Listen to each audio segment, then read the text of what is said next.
संजय राऊतांच्या घराच्या कथित रेकी प्रकरणामध्ये खळबळजनक माहिती समोर आली आहे। पोलिसांच्या तपासात रेकी नाही तर ते तरुण मोबाईल नेटवर्कचे टेस्ट ड्राइव्ह करत असल्याची माहिती समोर आलेली आहे आणि या माहितीने मुंबई पोलिसांचा जीवही भांड्यात पडलाय।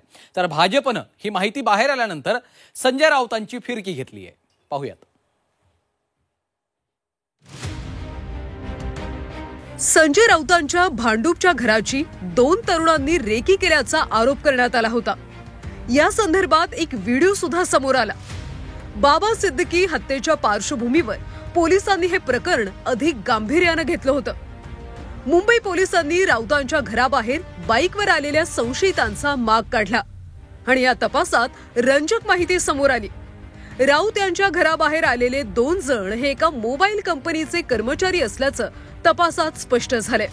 मोबाईल नेटवर्क ड्राइव्ह टेस्ट असतो आणि यासाठी जे ही कामगार होते ते कामगार ते आपण काम करत होते आणि त्या अनुषंगाने ते आलेले होते आणि ते त्यांचा टेस्ट करून ते गेले। परंतु ज्या पद्धतीने जी माहिती मिळाली तर ती आम्ही दिवसभरामध्ये व्हेरीफाय केली आणि व्हेरीफाय केल्यानंतर अशा पद्धतीने ते कामगार असल्याचं निष्पन्न झालेलं आहे। संशयित तरुणांची माहिती पोलिसांना आम्ही दिली नव्हती किंवा पोलिसांना आम्ही बोलावलं नव्हतं असा दावा आता संजय राऊतांनी केलाय।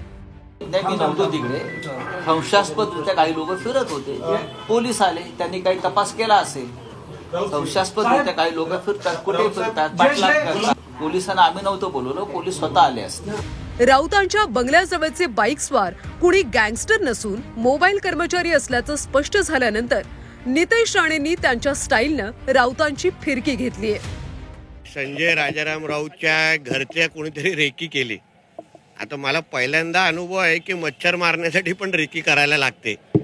मच्छर मारण्यासाठी गुड नाईटचं कॉईल लावायला लागतं, त्याला रेकी करण्याची गरज नाही। कदाचित खिचडी चोर नेमकं कुठे राहतो हे पाहण्यासाठी कोणतरी बाईकवर आलं असेल। गेल्या काही दिवसात राजकीय नेत्यांवर झालेल्या हल्ल्यांच्या घटनांमध्ये वाढ झाली आणि त्या पार्श्वभूमीवर राऊतांच्या घराबाहेर संशयास्पद फिरणाऱ्या दोघांनी पोलिसांचं टेन्शन वाढवलं होतं।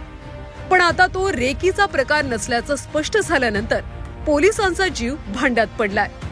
अमोल पेडणेकर, झी 24 तास, मुंबई।